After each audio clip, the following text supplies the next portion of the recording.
One, Gara is a superstar in philanthropy, and so I cannot underestimate the role that a leader will have in catalyzing community involvement. And two, I think people felt really guilty. We had the convening in February of 2005, and the majority of program officers and program staff and executive directors of foundations that came to the community, that came to the convening were not Arab or Middle Eastern or Muslim or South Asian. And so I think people felt that I think people felt bad actually and really wanted to figure out how to support the community. And so after that, during that convening, an idea came out that people spoke very honestly about being very nervous and apprehensive about funding community-based organizations directly. And we were talking about very, very progressive leaders in the philanthropic sector.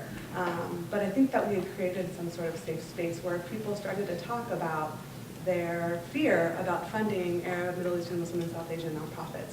I think that the culture of fear that those that shall remain nameless spoke about right after the events of September 11th were incredibly pervasive and started to seep its way into even the progressive consciousness. And so with that, the idea came that if people were too nervous to fund community-based organizations directly, what would it take to remove that fear? And I think the idea came from Sandra Hernandez, the CEO of the San Francisco Foundation. She said, well, why don't we pool our money together? And so there'd be shared risk, quite frankly, and shared success. And I think that's the part that she wanted to highlight. But shared risk, because back in February 2005, at the time, really no one was focusing on the Arab, Middle Eastern, Muslim, and South Asian communities. And as a pause, I think right after the events of 9/11, back in 2001, and I can't believe it's 8 years, I think there was an influx of capital that happened, and that people just started to fund organizations left and right. But that money, A, quickly dissipated because that's just what philanthropy does. And two, I don't think that mainstream philanthropy could identify nonprofit organizations that had the capacity to hold large amounts of resources. And so we were talking about very, very, very tiny nonprofits, which I'll get to a little bit later. So that money quickly disappeared. And so the idea came, what if we created a philanthropic vehicle, so not a foundation, not an endowed program, but basically a vehicle that would catalyze resources, time limited, 3 to 5 years, just to get organized foundations comfortable with directly funding community-based organizations. And so the fund was born. And for the last 3.5 years, I've been running the Civic Engagement Fund. I should mention, at the time, it was called the Post 9/11 Civic Engagement Fund. And I think it was complicated to name the fund. One, we wanted to give the sense of urgency to start to fund the amounts of communities.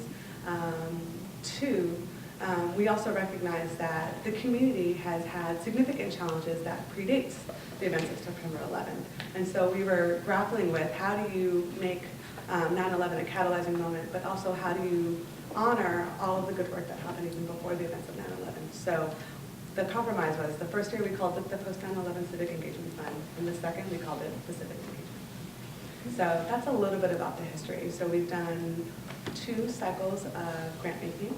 And we fund the entire ecosystem of Arab, Middle Eastern, Muslim, and South Asian nonprofits. And included in that, hopefully, will be the new groups of 2 nonprofits that are starting to directly support the Persian community here in the San Francisco Bay Area.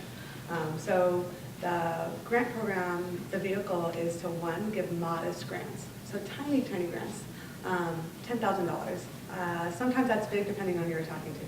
Sometimes that's really small depending on who you're talking to. But we decided that we wanted to give $10,000 seed grants to the nonprofit organizations.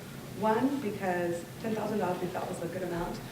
We're pretty heavy-handed in terms of trying to figure out what they do with the $10,000 because at the end of the day, people are still apprehensive.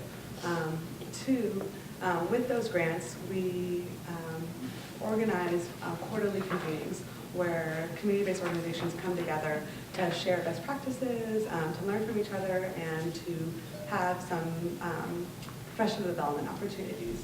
And third, what we do, what I actually think we do best, is leverage the hell out of that $10,000. And so the idea is we're not going to be around forever. We're hoping that other foundations, other community foundations, other foundations that support Arab, Middle Eastern, Muslim, Persian, South Asian communities start to directly fund the nonprofit itself. And so we're there to catalyze it. So I think we've been the most successful about leveraging additional resources for our organizations. And finally, what we do is we basically serve as de facto development staff once we've gotten a grant for the Civic Engagement Fund. So it's been a whirlwind. Some of it's really great and amazing, and some of it's awful and horrible and difficult. If folks can remember 3 years ago, in the summertime, there was some severe conflict that was happening in the Middle East that kind of matched the severe conflict that was happening earlier this year. And we know that local communities are linked to foreign policy. And so what's happening around the world directly impacts community-based organizations here. And so there's been some really great moments in the fund when we give away the money. It feels the best. The phone calls that I get when I hear that people are just excited and they've been able to leverage it out of this grant. But then there's been some really difficult moments as well, and that most people don't want to talk about just because they want to celebrate success. But I feel like we've kind of created this environment where we can talk about difficulties and severe lessons learned. And so there's been some incredible lessons to be learned about what does it take to fund burgeoning nonprofits that may not be so sophisticated in their communications. So before we talk about some of the nonprofits, what can you tell us about what the foundations want to fund, especially if the goal is to eventually transition so that the foundations fund these nonprofits or the community foundations directly? And what are they funding and what do they hope to fund in the future? And maybe briefly a little bit about when the political climate focuses on a community, how does that affect funding from the foundations? So let's see, what do the foundations want to fund? So there's things that are easier to fund and then there's things that aren't. One of the things that I found incredibly heartening is the love of arts and culture as community building. And so it turns out that arts and culture within a lot of communities becomes that primary vehicle to build community. But specifically, I think in the Arab and the Middle Eastern and the Muslim and the South Asian community, arts organizations play the most important role. Because oftentimes the community is so vast in terms of political spectrum, faith-based cultures, what have you, class differences, but arts becomes the thread that people are able to weave together and to one day form this quilt. And so I think that the arts organizations were incredible, whether it's the film festivals, the choirs, what have you, in building community right after some of these very, very intense political moments. So I think that foundations are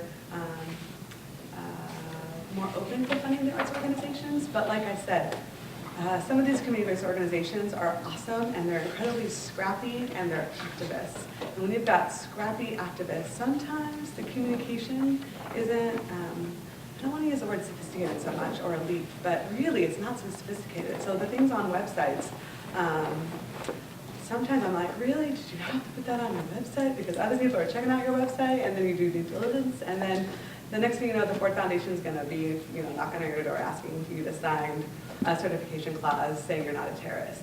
And so I think that it becomes very, very, very tricky when you're even working with arts organizations, or for that matter, when you're working with very local community-based organizations in terms of how you communicate. And so I think that there's a huge role for foundations to play to, some people call it sustainability, I call it capacity building. How are we doing on time? Do we have time for one more of my questions before we go to the audience? We do, yeah. I'd love to know specifically about some of the Iranian organizations you've worked with and what their strengths are and what we can improve upon.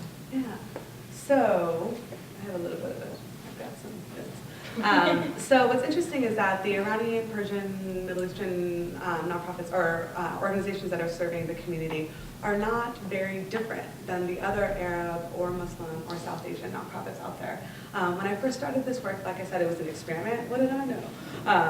What did anyone really know, actually, at that point? Because this work hadn't been done before. And so for the first 3 years, I kept saying, I'm like, I don't know anything. But now, I know a little bit more than most now, which isn't a lot. So I think that there's an opportunity to learn here. But I do think that the context for the Persian, Iranian, Middle Eastern community is very similar to the rest of the MFC communities in that, one, Many of the leaders of the nonprofits are brand freaking new.